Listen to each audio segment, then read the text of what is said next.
Well,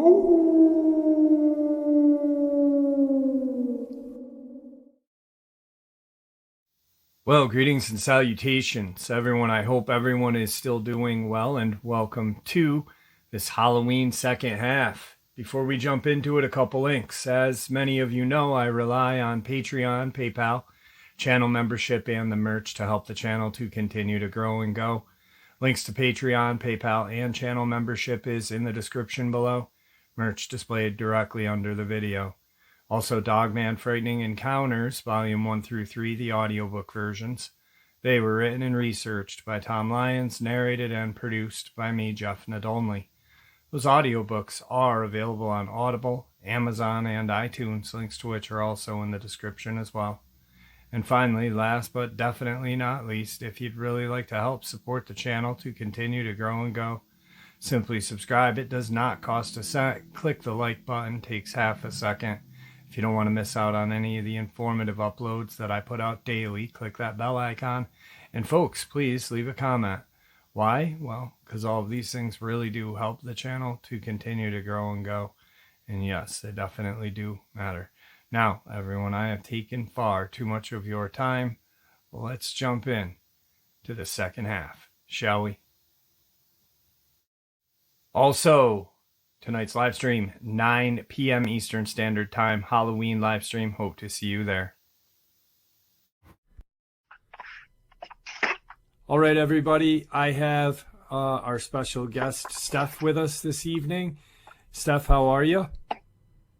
Yeah, I'm feeling pretty well. I haven't had any major sickness in a couple weeks now, maybe a week. And, a couple more weeks, I'll go get the biomarkers checked and get some imaging, but I think I'm going to do all right and stuff. And, I have the standard allopathic medicine, and I'm getting some good depleted deuterium treatments and some Ormus on the side. And I don't know, I feel pretty good, and I understand the type of cell group and cytology I'm dealing with. So I'm pretty happy, and still a little bit weak, but if I come clean on the cancer and clear that, I can get the artificial hip I need, and I feel that my life will turn back around.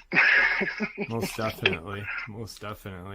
So, it's been about a week since I've had you on. I mean, we've texted back and forth.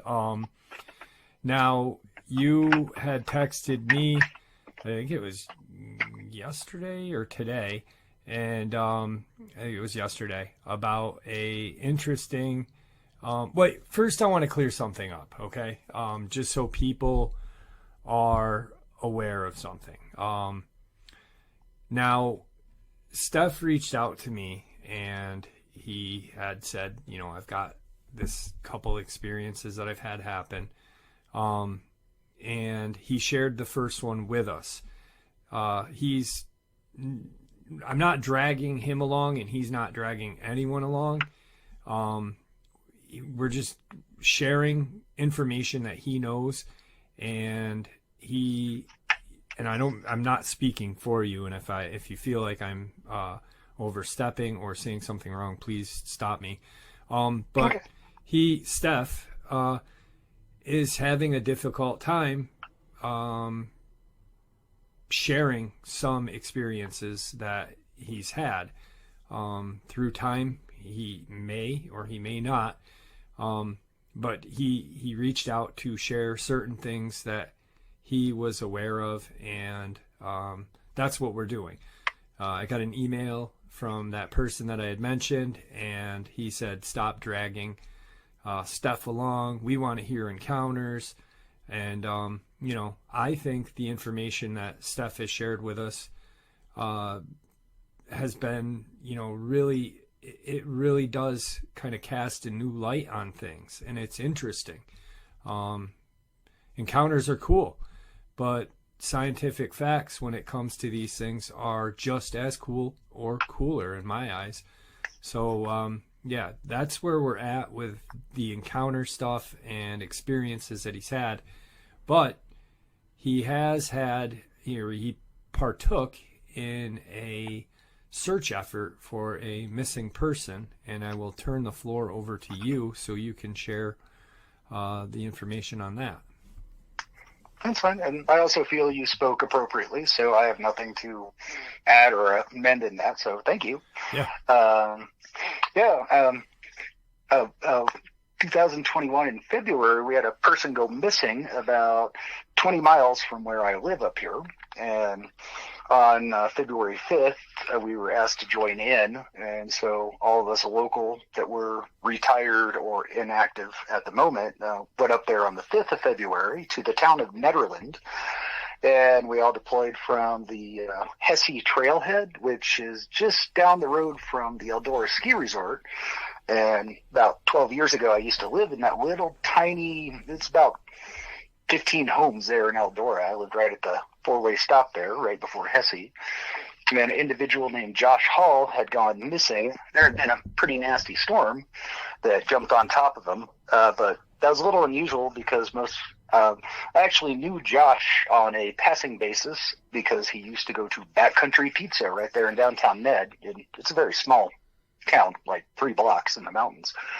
So he was actually pretty well known around there, even though he didn't live there. He came up from a suburb of Denver called Arvada a lot. And nondescript guy. And I mean, like, just knew him by name. And I didn't even know his last name until he went missing. And a local friend of mine also was a good friend of theirs. So we got a little bit of data from them. And we were authorized to go in. So we went up the northern route from Hesse because it divides south into the lower Hesse Basin and north up into the 4th of July campground. His body was found 5 months after we went up there. No one found any sign or any movement of him, and they kept saying his cell phone pinged. But the problem is up here is that if you get a cell phone ping, mine has actually been 30 miles off of my position. The tower triangulation up here at that time, just a year ago, was very, very limited. So telephone pings up here aren't exactly very accurate. So they thought he had disappeared around Devil's Thumb Lake, but the problem is there's like 6 Devil's Thumbs ranging from Boulder all up and down the divide. So, but this one in particular, the first thing they thought that is he had gotten lost on trail somehow and had fallen into a tree well. And a tree well is when the snow gets really deep, but not around the bottom of a tree, and you can slide into it like an antlion pit, if you're familiar with those. Yeah. And they're next to impossible to get out. And he had a dog with him. I don't know. We were only up there for that day, and then they wanted only forest rangers from the Arapaho, and they even brought some people in from Route, which is up where Steamboat is, just to bulk it out. And they ran over with FLIRs, and there's quite a few airports, Boulder Airport and Jeffco, just on the Front Range, very short distance up. The average altitude was probably around 8,500 to 9,000 feet. And it was very interesting. The thing is that if you go north of the Hesse Trailhead, you'll reach the Arapaho watershed, which is a federally protected land. And there's the town of Ward that's near it, and almost everybody in the town of Ward that's gone into that area has been confronted in a very pleasant fashion, nothing overly aggressive, by armed individuals that were contractors like I used to be. And I don't know who any of them are. It's just that there's a lot of people with M4s that can step out of the brush and tell you, hey, you need to turn around.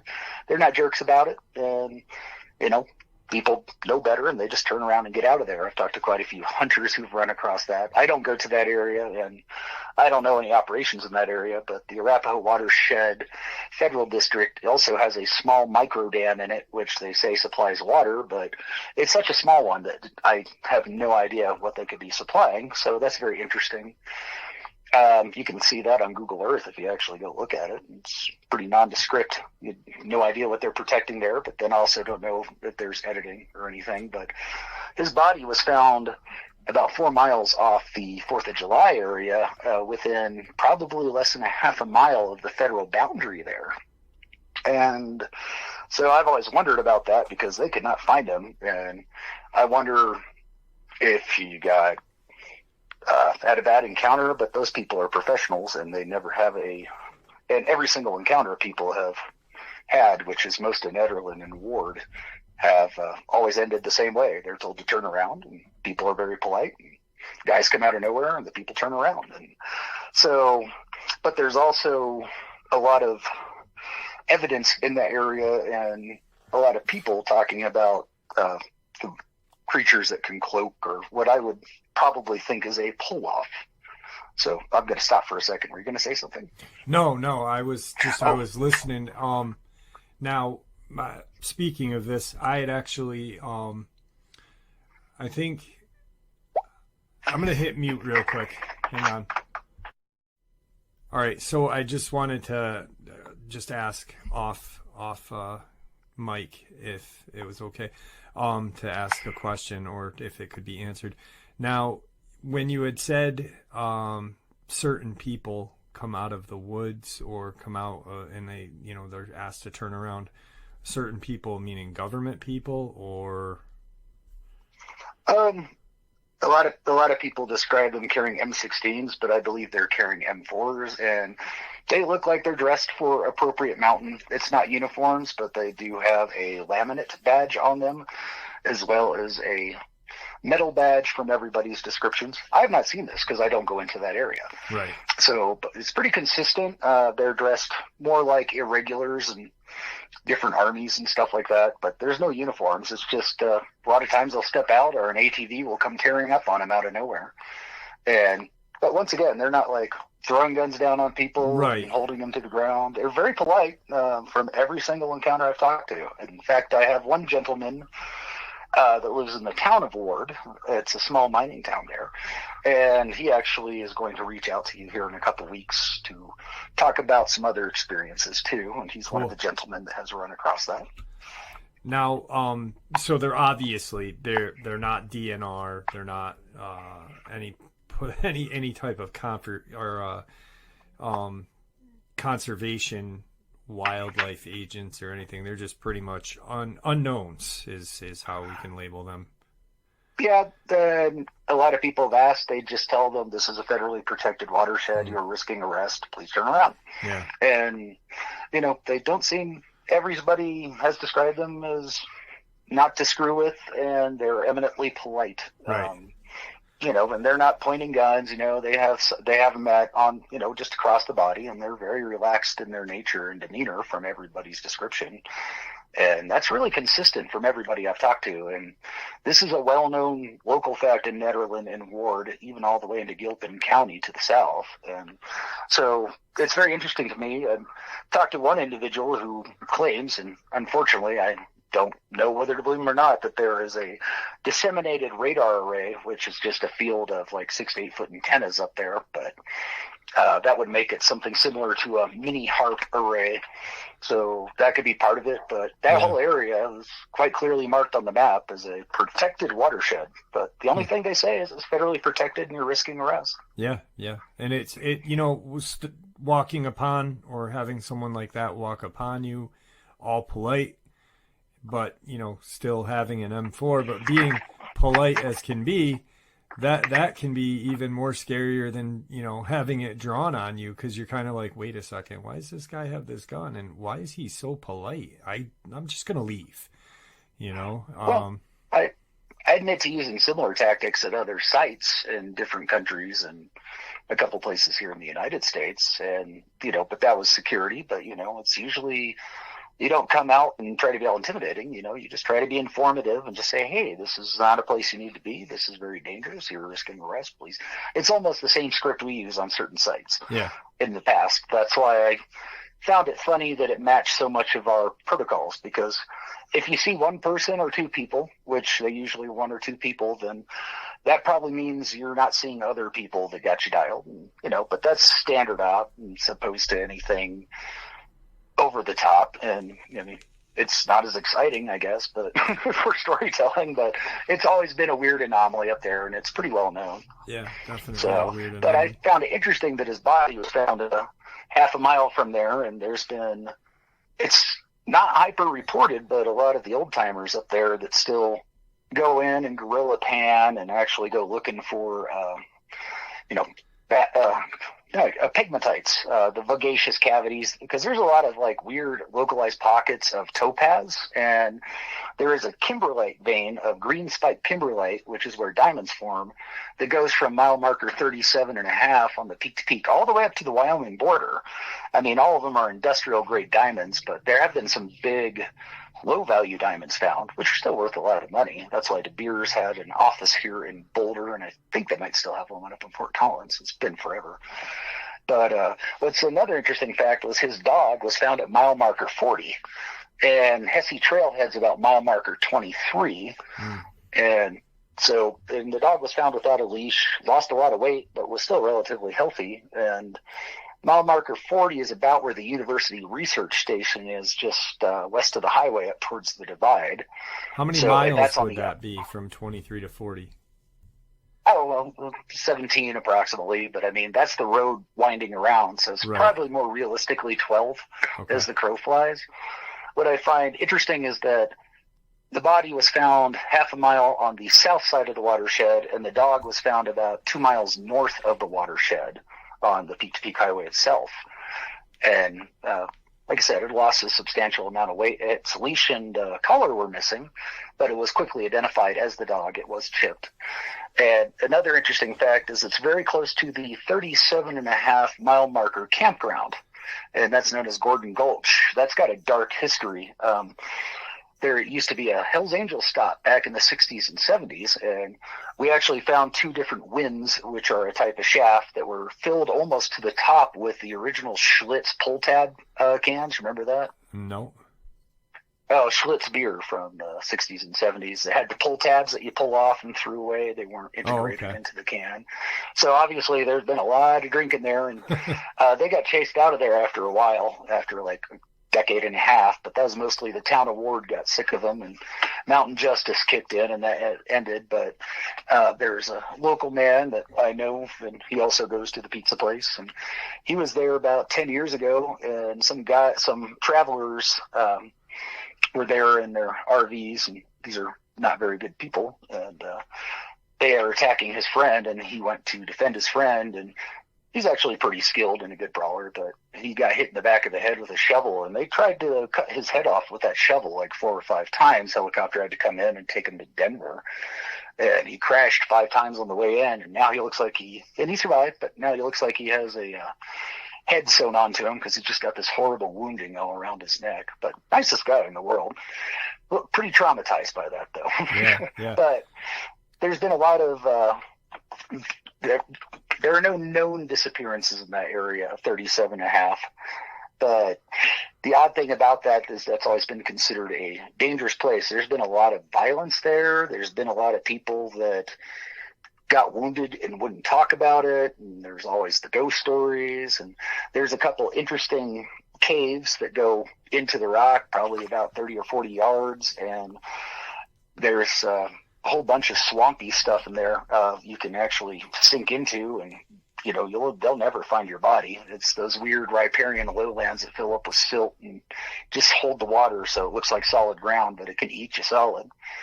And there's about 2 or 3 mines that are filled with water to the top, and the forest alone can get on top of those. But one interesting guy that was unfortunately not a good witness because he did a lot of hallucinogenics, had claimed to be creatures that he couldn't see that were coming out of the water and like drying off and then disappearing. So it's got a weird background, and since 37.5 is only 2.5 miles or so from where the dog was found, and there's a lot of weirdness there. And then you got the federally protected watershed, the guy being found dead on one side, his dog on the other. A dog couldn't get through that watershed without being detected. So if they have the standard detection gear that I believe they do. So I found a lot of that, just everything adds up unusual. Right. The person was said to have died of exposure. Yeah, hypothermia or something. Yeah, but they can never find, you can't tell me that after 5 months, and they never would specify the exact location. It actually changed like 8 or 9 times. It was this way, that way, and this way, and I was luckily was able to know somebody who was on the initial find, and they tipped me off on where it was found, and I was like, that's a half mile just south of the protected area. He's like, yeah, and there's nothing we can do about that. I mean, it's just hypothermia to us and exposure. And I was like, what do you think? And he's like, I don't. So not as exciting as a lot of different stories, but I found it funny that you have your own personal individual near you that you're interested in, and I have one near me. So. Yeah.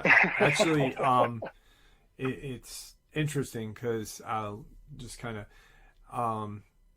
I went up there and I had talked about this case, or that you and I were going to talk about it. I didn't know when, because you were supposed to be, you were coming home today. But I figured maybe in a couple days, you needed a break or whatever. And I had mentioned that we were going to talk about a missing person case. And I had actually talked about the pull-offs and how you had mentioned that. And when I was up in Tom Mesick, up in Horicon, and I was looking around in the trees, it was very different when I went up there, because prior to the last time I spent time there, there was no trees. It was just buds, or not no leaves. It was just buds. Oh yeah, on the you trees. did say that. And today it was all leaves, and very, very weird. I got an eerie feeling. I'm not going to say anything was out there with me, but there was some weird loud noises, and just an eerie feeling that I got. But the pull-offs is, and a lot of people talk about them, or look behinds, or crawlers. I find it interesting that what you had mentioned with the person that was a local up there, and he on hallucinogenics, kept saying he could see things coming out of the waters and stuff like that. It's kind of sad that he was on that many hallucinogenics, or he had a history of it where people wouldn't believe him, because maybe he was telling the truth about what he was seeing. Who knows? His descriptions. I did not communicate that to him or the other people that have heard that.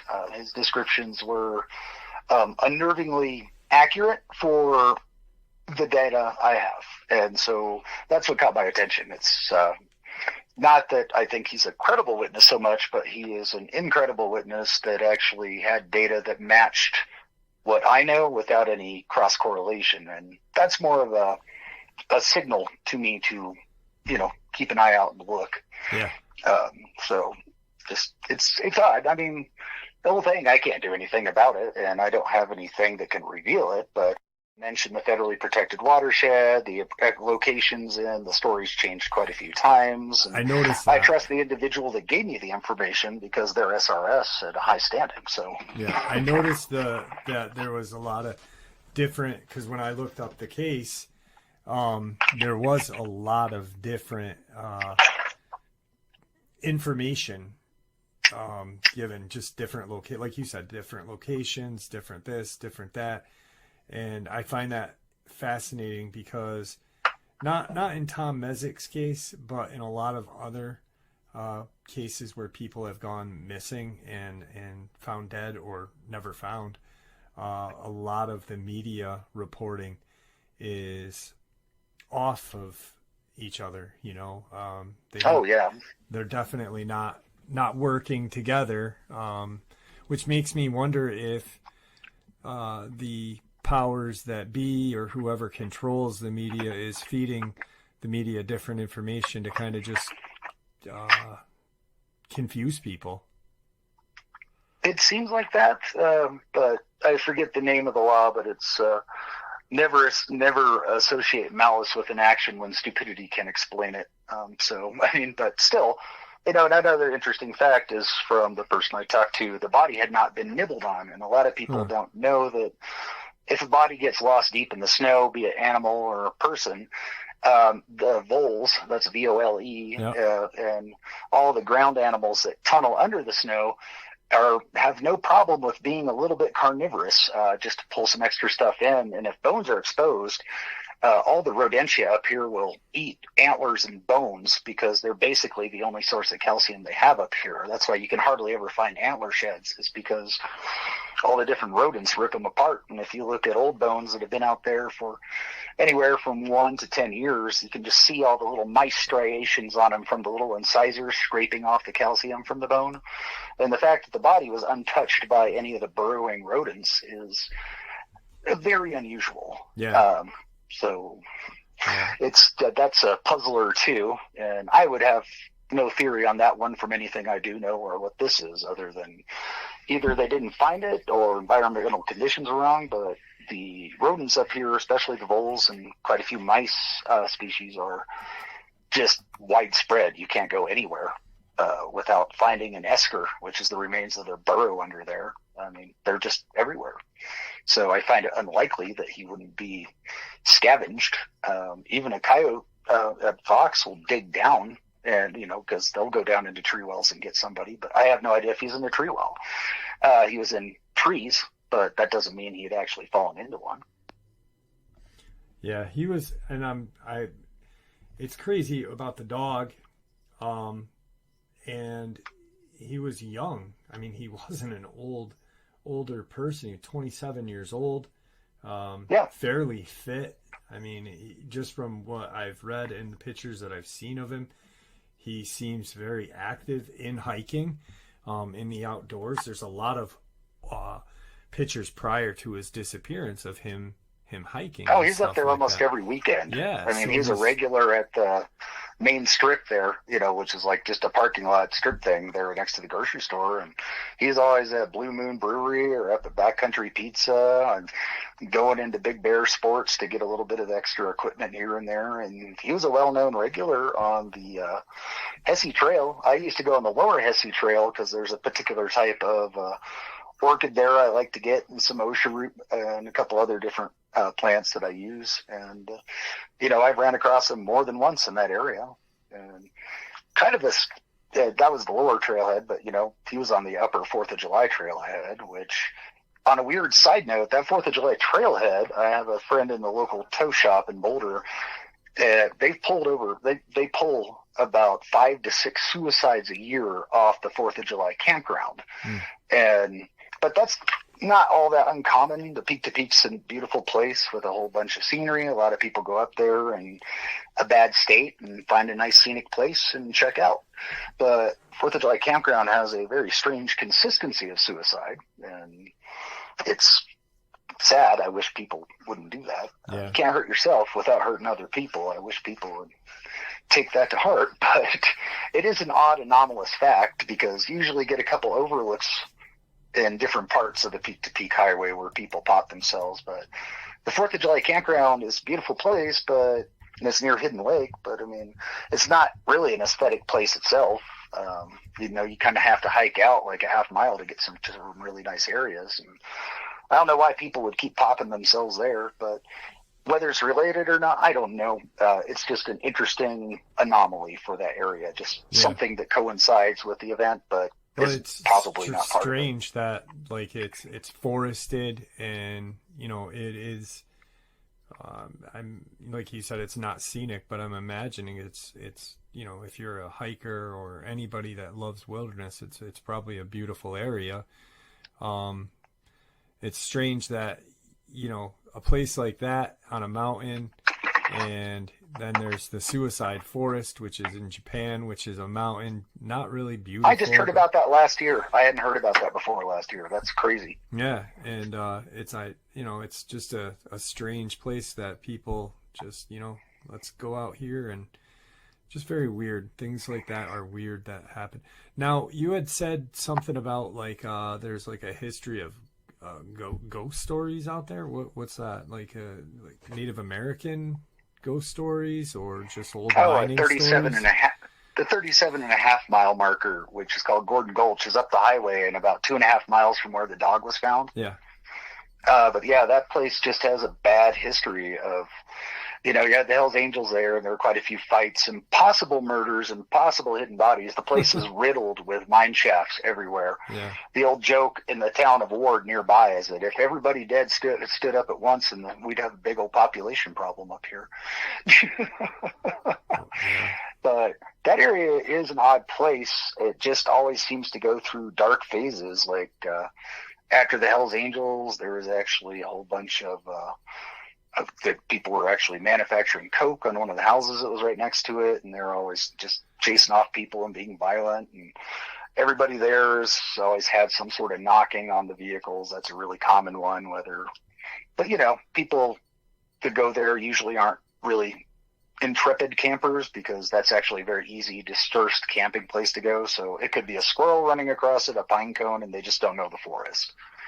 I used to camp there a lot when I first got to the state back in '90, because it was a beautiful place and no one knew about it. It's kind of in its a lull of bad action, and there's lots of nice plants to harvest and tons of wild raspberries and all sorts of good alder to grab for smoking fish. And it was just kind of weird. And then about 99, about 2000, it just got a whole bunch of transients started calling it their home and just trashing the place. And it was just, sheriff couldn't be bothered. And it got so bad after they tried to chop that guy's head off, they cleaned it out again. But yeah, there's always an odd story or two coming out of there. And I don't know, it's just an interesting artifact of an area that's right next to it. It's got a couple weird natural caves that have formed in there, which is unusual for granite. You would expect that in limestone, which can be, mechanically and chemically weathered out. Yeah. But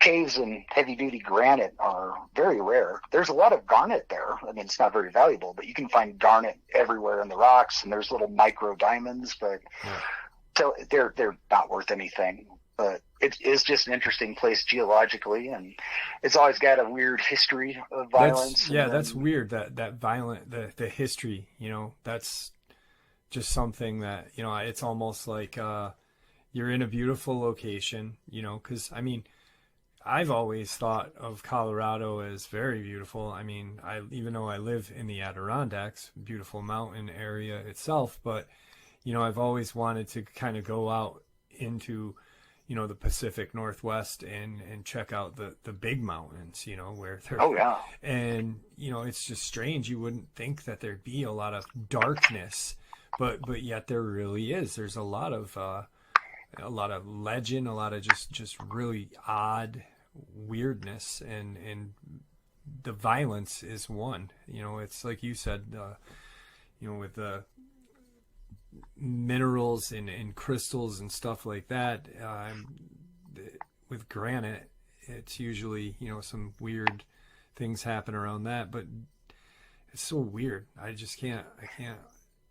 That almost makes me wonder if that has anything to do with the disappearances, the violence, or, because bad things are usually attracted to bad places. What's interesting is that there's no report of a Bigfoot type creature. I mean, down in Colorado Springs, they got the elk killer, or I don't know what to think about that one. But up on the peak to peak, there's never been reports of Bigfoot that were credible. There is one guy who wears a Bigfoot costume and goes to where the Amtrak goes through the Moffat Tunnel, and he'll jump around and as the passenger car goes by, but everybody knows about that. So it's just kind of funny. I think you can see that stuff on YouTube too. It's absolutely hilarious. But he's not doing it to do a hoax. He does that every October, just up front up there at the end of the Moffat Tunnel. Right. But the rest of that area, the peak to peak from Central City Blackhawk area up to the Rocky Mountain National Park, it's always darn near invisible things or bear dog-like things. But, the encounters are very fleeting and very, very quick. And there's just not a lot of talk about it. I mean, everybody's seen something up here, one time or another if you talk to them, but most people can't explain what they see, or if they do, they don't want to talk about it. So, the police force up here is really mellow and laid back, and if you hadn't reported to them, they wouldn't really care, but they wouldn't take it seriously. Right. The few people that have reported things to them, they just say, oh, it's probably some kids from Denver filming a movie, just don't worry about it. And, you get the missing cats and pets and all sorts of things, but we also have an abnormally high mountain lion population. In Boulder County alone has about 800 known lions, and there's probably a lot more. And Gilpin County to the south probably has a same amount, but it has a much smaller population and more dispersed. So it's a strange place. It's not like your typical hotspot, but the stuff up here is, to my knowledge, fast and brutal. And, I've seen some odd stuff up here myself, and it's never been an open threat, but almost everybody up here carries. It's not like a big deal. It's just kind of like we have some pretty, we coyotes in here and there, and about every 7 years we have distemper and rabies just kind of go through the mountain. Tends to trim the population, and so during that time period is usually actually pretty dangerous. A lot of nature gets some issues, and we've had a lot of tourists really severely hurt by mule deer.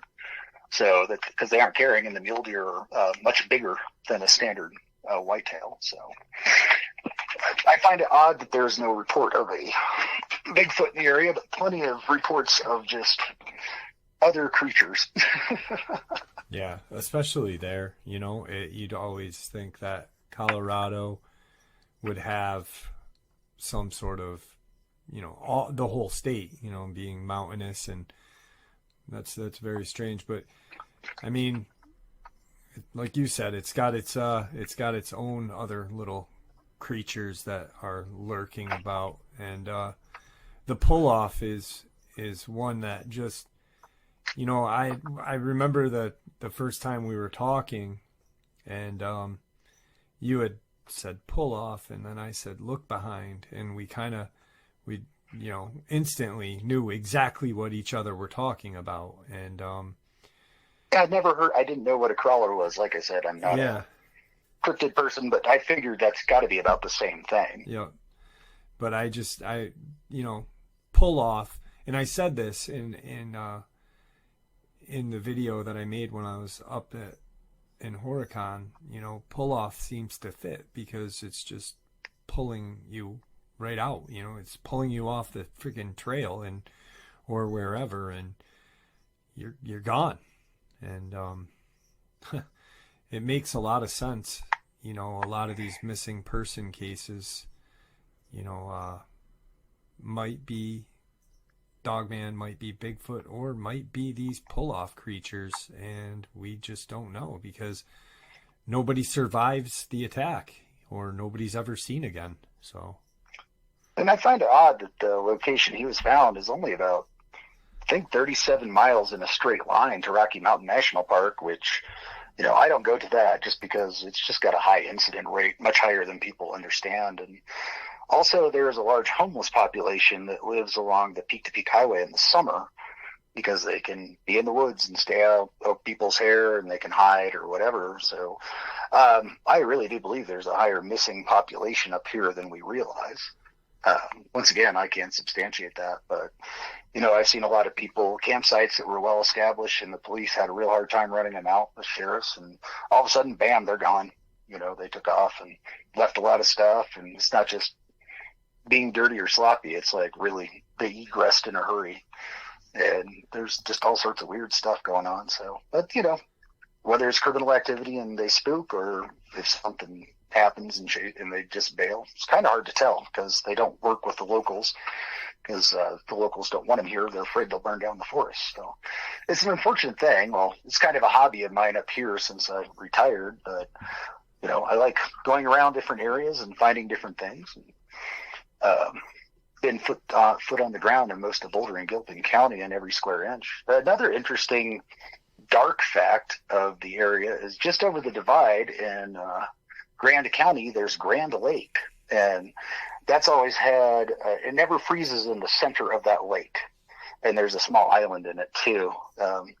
What's very interesting in the history there is that the Utes were on that side, and a lot of the other Indian tribes would actually go hunt Utes. It was actually kind of a together sport. Yeah. And the Utes were actually considered, other Indians would or Native Americans would call them the Black Indians because they were very dark skinned, and they had more of a paleo culture centered around bear and the OSHA route itself. They were on the one of the shores, and I wish I remember what. It's a wonderful Treatisian book on the history of them. Got to dig that out sometime again. But the camp was there in their summer camp on one side of the lake, and a couple war bands that I think Arapaho or Cheyenne, I'm not sure, got over the divide And what's interesting about the divide is that there's a whole bunch of stone forts up there. I mean, they're really just stone circles that are slightly defendable, but a lot of the Ute tribe would actually have people stationed up there to either so they could hold the line a little bit and draw people in to attack them while runners went down to inform the tribes. But one tribe got the better of that, one of the areas around Rollins Pass, and they were all killed, and the warring tribe was able to get down to the Grand County, Grand Lake area and catch the Ute tribe on the shore. And most of the men fought a holding action on the shore, and they used their improvised fishing rafts to try to get the women and kids and the older people to the center island. And right when they did that, a giant storm came up and dumped everybody and killed them, drowned every single old person, woman, and child in that Grand Lake. And most of the men on the banks, seeing that, retreated. Quite a few were killed, and that reduced the Ute population in all of the Rocky Mountains by almost half, just in one quick multi-hour event. Wow. And since then, that lake has been plenty of pictures, which they're probably staged, but plenty of rumors and legends and pictures of footprints coming out of the non-freezing part of the lake. Now, one reason it might not freeze in the bottom is because that lake is very deep, has a very big V profile, filled gorge. Yep. So there's probably a lot of water differential and movement in the center, which could open up that center of the lake. But it said it had always frozen over until that happened. But then that's legend. But what's interesting is to this very day, when that lake freezes and it doesn't freeze in the center, there's always people taking pictures of tracks. And these can be anything from what we would consider cryptid tracks to buffalo tracks to just animal tracks, but they all seem to come out of the center of the lake. So that's a really weird lake. I had a friend who nearly got killed there. They were canoeing with her friend on a date, and storm came up and swamped them both. And luckily she had right flotation, and she's actually a very athletic person, and she and her date were able to partially right a canoe and managed to get it up there. But it was lightning, wind. But weather does come quickly up here at 10,000, and so that could be part of it. But yeah, she said she is in fear for her life, and it wasn't just the fear of the environment. It was like that she felt focused on, like something was trying to take her out and her friend out. So I think just a interesting bit of information. And this is only this is just over the divide from the secured watershed and as the crow flies, it's probably only like 7 to 10 miles. Wow. So just interesting anecdotal history of the area. Yeah, definitely interesting. And one thing that's interesting as well is that, and it probably is nothing, but I find it interesting that a lot of these places where people end up missing or disappearing, there's some strange, almost ominous names to them, and he was ironically hiking to a lake called Devil's Thumb Lake.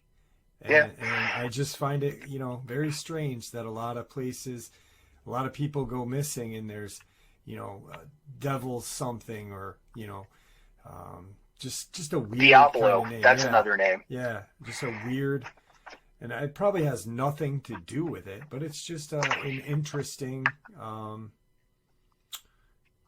just tie into it, I guess. And speaking of the Utes always got the short end of the stick. Like did they ever?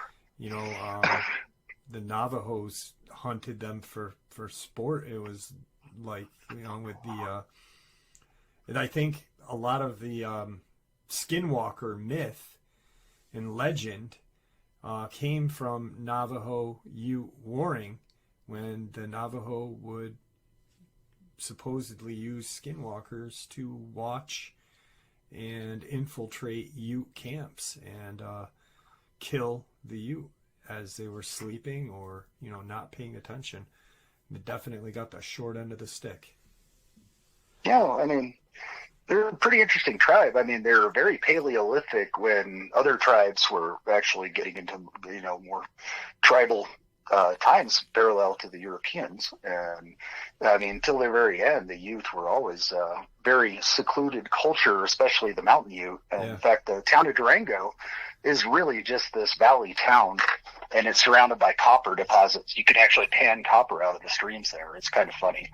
But, the Ute would often winter in these deep, deep valleys, deep in the mountains, because tribes couldn't get at them in the winter. And they'd find some warm valleys here and there, which are really nice overall weather-wise. But, I mean, they're surrounded by this, God, now I forgot the name of the mountains out there. Yeah, that's weird. But the mountains on the western slope look like they are formed with a hatchet. I mean, they're with sweeping peaks of the Front Range. They're just these sharp, imposing, almost Alp-like mountains. And, it's beautiful when you see the sun on one side of it and it hasn't come up yet, and you can see these giant 100-mile-an-hour arc winds pushing snow and giant, wonderful spirals and stuff. But you realize it's also like you die in minutes up there. It's just like amazing to see. Yeah. So just interesting times. Colorado's a neat state. It's kind of one of the ones that has most of, in my opinion, I think Colorado has some of the most dangerous creatures, I guess, other than normal and not, compared to many states, because when they hit, you just never hear about it. Right. And there's a lot of encounters in other states, but there's the death count's almost nil. But there's a lot of missing people and a lot of death up here, and there's a lot of independent people that just don't have anybody to know they're missing. There's quite a few places in Rifle, Colorado, before it became consumed by the local ski industry, where they'd come up and find an abandoned cabin. And they're like, well, somebody lived here just recently, and nobody knew much about the people that were hanging out in the woods and stuff. Reminds me of when I grew up in Gatlinburg in the early 70s, and all the Melungeon folk and mountain folk and hedge folk they were going missing left and right during the 70s where I grew up there, but didn't make much news. That one kid was 68, 69 or something like that. He's a big famous case, one of the tourists over in Smoky Mountains, but Dennis Martin. What? Dennis Martin was his name. Oh yeah, that's his name. Yeah, but I mean, like, there was such coverage on that, but they really no coverage on the hedge folk and the mountain folk and the Melungeon folk. Just even some of the old residual Cherokee that managed to avoid everybody and not go out on the Trail of Tears. And they were going missing left and right, and they were finding abandoned cabins. And this is all on the in between Gatlinburg and the Cades Cove side. Yeah. For some reason, there's never it just never makes the news for a lot of the mountain or hill folk in the South. It's sad. Cades Cove, people that disappear there or around there, Appalachia. It just it's almost like society kind of thinks, it's just Appalachian people. Who cares, But there's still people, It just makes no sense to me, and it's disgusting. For a couple months, when I was looking into the deaths from December until April in Virginia, it was really just sad. I had actually called the Virginia State Police public relations woman, and I had said, I'm an independent journalist asking questions, and what can you tell me about the deaths and the missing people going on in Tazewell and Buchanan?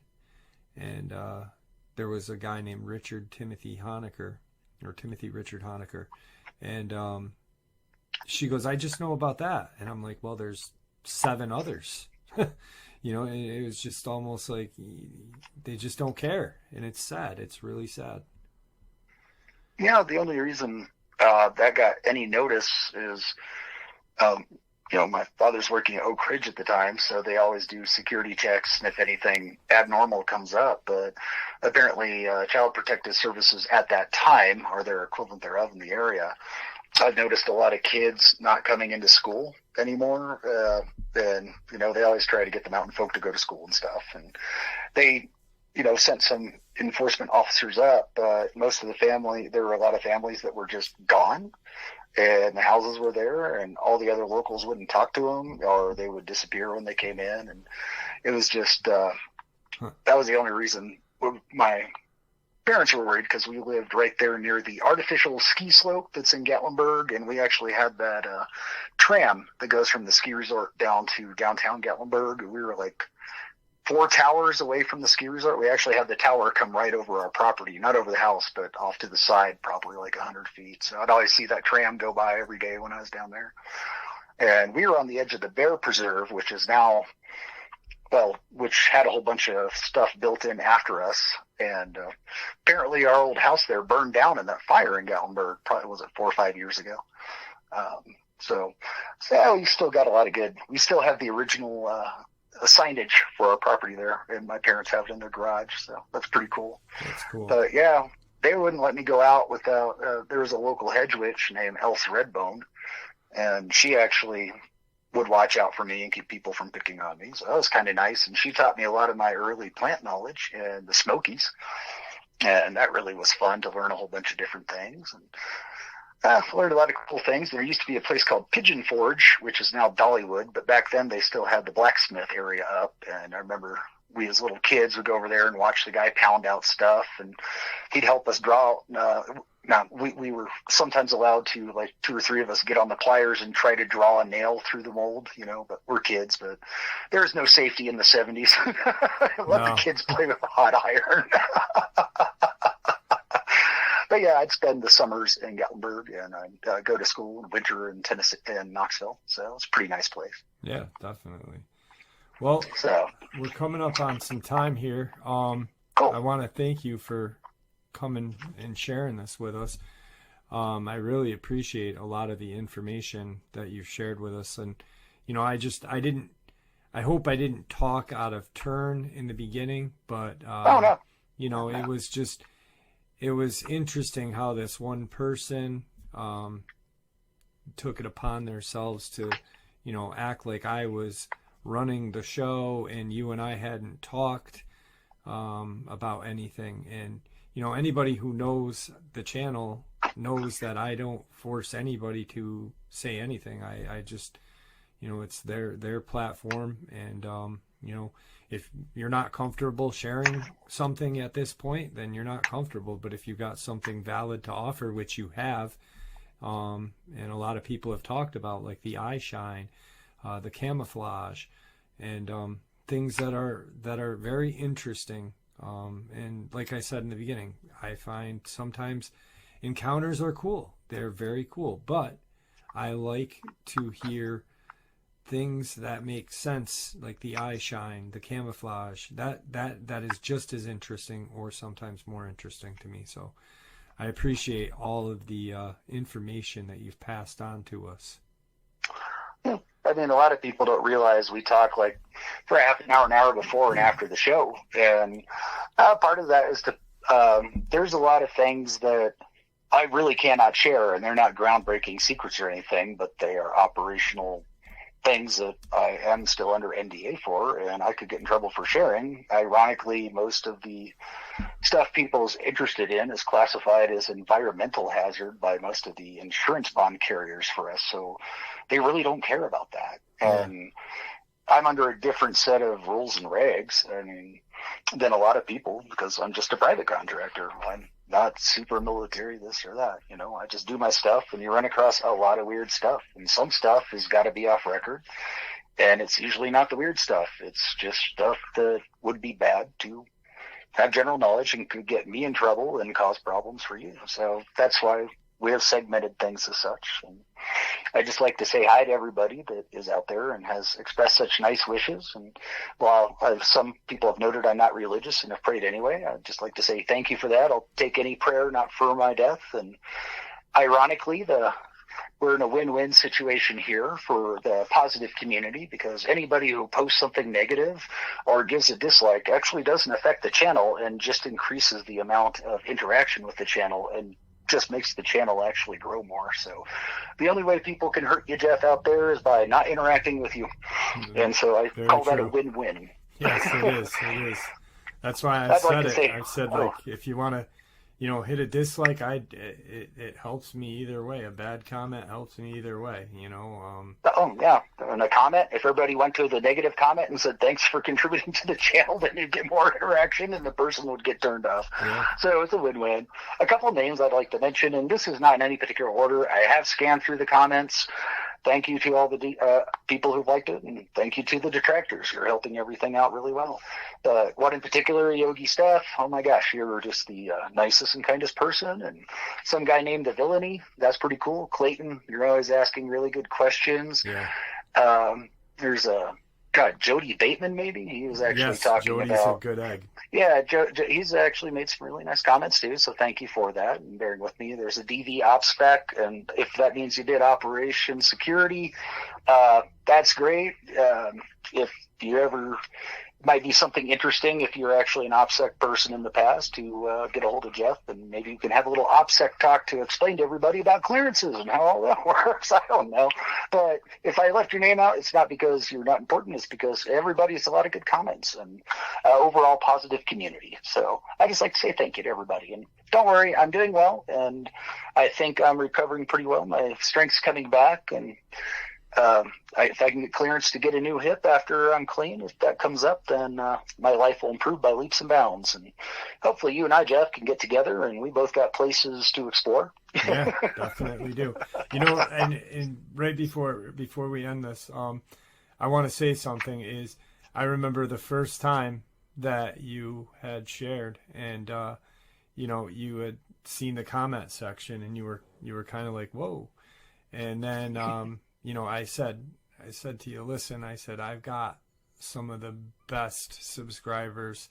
I'm like, the ones that are commenting now are not the ones that are with my channel. I'm like, you wait until the ones that have followed my channel for the long time. I go, they will be diehards. And, Yogi Steph, one of them. And, she's always making great comments. Clayton, Jane, I've seen Jane make a couple great comments towards you as well. Just people are really good-hearted people in the community for my channel and our channel, and it's everybody's channel that listens to it. It's not just mine. So Yeah. I appreciate everybody, and it's a great little community. So I'm glad that you're comfortable here. Well, you've helped me greatly develop a more conversational way to speak. I mean, I do hang around a lot of intelligent people, and I'm pretty smart, but I've met a lot more people with more wisdom than me. And, that's actually a big difference. So don't discount that. Yeah. So everybody's got something to contribute out there. And, I don't know, overall it's fun, and Jeff's helping me, be more of a city, which helps me actually, I believe, communicate better. So it's fun. I won't lose the technical for the people who like it, but we'll try it. I'm used to more. The first interview was more in debrief mode, going off my old operational notes and logs. So I like our more conversational style now. I know, but I loved it too. I mean, and a lot of people did. I saw a lot of comments were like, "Yeah, we loved that," and it's been fun having you on. I actually make mention in yesterday's video. I'm saying yesterday's, I haven't put it up yet, but the word caniform, and I'm like, and I love having stuff on because I learn words like caniform instead of saying canine, and so I appreciate you being here too. It's been real fun. Yeah, I mean, knowing the difference between planigrade and digigrade, as just like, if we could teach everybody that, yeah. We'd actually have a ton more information on IDs really quick. Yeah, absolutely. Right on. Well, thanks to everybody out there, even the ones who don't like me. And, keep the comments coming, good or bad, because it's not going to do anything. But right, the good ones are great. And anybody I didn't mention, sorry. I mean, I can only remember so many names really quickly. But cool. Well, Jeff, I'm going to call it a night, and I'll let you do your outro. All right. Have a good night, my friend. You too. All right, folks, there you have it, tonight's second half. I do hope you all enjoyed it as much as I enjoyed sharing it with you. I'd like to thank you all for supporting the channel. It is, after all, your support that keeps this channel growing and going. and honestly what gives us all a place and a chance to share our experiences and theories judgment-free, just simply treated with the respect that we all deserve, and that is all because of you, so thank you.